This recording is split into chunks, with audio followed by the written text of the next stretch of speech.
আসসালামু আলাইকুম রহমাতুল্লাহি ওয়া বারাকাতুহু। প্রিয় দর্শক, বর্তমান যুগে সুদের লেনদেন বেড়েই চলেছে। কিন্তু আমরা কি কোনোদিন জানার চেষ্টা করে দেখেছি সুদ খাওয়ার কি গুনাহ, শাস্তি কি হতে পারে? আসুন আমরা জেনে নিই সুদ খাওয়ার কি গুনাহ বা শাস্তি। সুদের আরবি পরিভাষা রিবা। সুদ এক মারাত্মক ব্যাধি। ইসলামে এই সুদ খাওয়া হারাম। এর গুনাহ মারাত্মক। ইসলামী শরীয়তের পরিভাষায় মূলধনের অতিরিক্ত কিছু গ্রহণ করাই সুদ। সুদের অপরাধ যেমন মারাত্মক, তেমনি সুদের শাস্তিও মারাত্মক। এ সুদ এতই মারাত্মক যে এর সর্বনিম্ন অপরাধটি হচ্ছে নিজের মায়ের সঙ্গে জেনা করার সমান। নাউজুবিল্লাহ। সুদের অপরাধ ও শাস্তি কত মারাত্মক হতে পারে তা অনুমান করার জন্য নবীজি সাল্লাল্লাহু আলাইহি ওয়াসাল্লামের একটি হাদিসই যথেষ্ট। তিনি বলেছেন, সুদের ৭০ প্রকার গুনাহ রয়েছে। এর সর্বনিম্নটি হল নিজের মায়ের সঙ্গে ব্যভিচারে লিপ্ত হওয়ার সমপর্যায়ের গুনাহ। সুদের অপরাধ ও শাস্তি।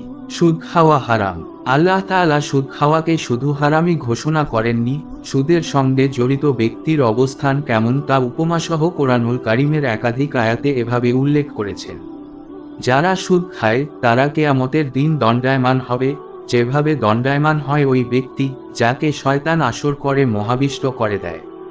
তাদের এ অবস্থার কারণ এই যে তারা বলেছে ক্রয় বিক্রয়ও তো সুদ নেয়ারই মতো। অথচ আল্লাহ তাআলা ক্রয় বিক্রয় বৈধ করেছেন এবং সুদ হারাম করেছেন। এরপর যার কাছে তার পালনকর্তাদের পক্ষ থেকে উপদেশ এসেছে এবং সে বিরত হয়েছে, আগে যা হয়ে গেছে তা তার ব্যাপার আল্লাহর উপর নির্ভরশীল। আর যারা পুনরায় সুদ নেয় তারাই জাহান্নামে যাবে। তারা সেখানে চিরকাল অবস্থান করবে। সূরা বাকারা আয়াত ২৭৫। হে ঈমানদারগণ, তোমরা চক্রবৃদ্ধি হারে সুদ খেও না, আর আল্লাহকে ভয় করতে থাকো যাতে তোমরা কল্যাণ অর্জন করতে পারো। সূরা আল ইমরান আয়াত ১৩০। হে ঈমানদারগণ, তোমরা আল্লাহকে ভয় করো এবং সুদের যে সমস্ত বকেয়া আছে তা পরিত্যাগ করো, যদি তোমরা ঈমানদার হয়ে থাকো। সূরা বাকারা আয়াত ২৭৮। আল্লাহ তাআলা সুদকে নিশ্চিহ্ন করেন এবং দান খয়রাতকে বর্ধিত করেন। আল্লাহ পছন্দ করেন না কোনো অবিশ্বাসী পাপীকে।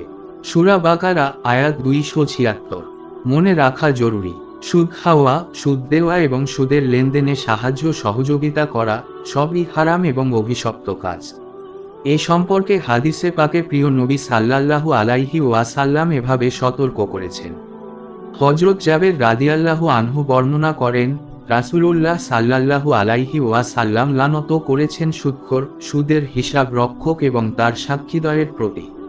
তিনি আরও বলেছেন, সুদের সঙ্গে জড়িত তারা সবাই সমান অপরাধী। বাইহাকি, মিশকাত।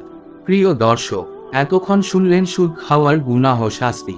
হে আল্লাহ আমাদের প্রত্যেককে সুদ খাওয়া থেকে দূরে থাকার তৌফিক দান করুন, আমিন।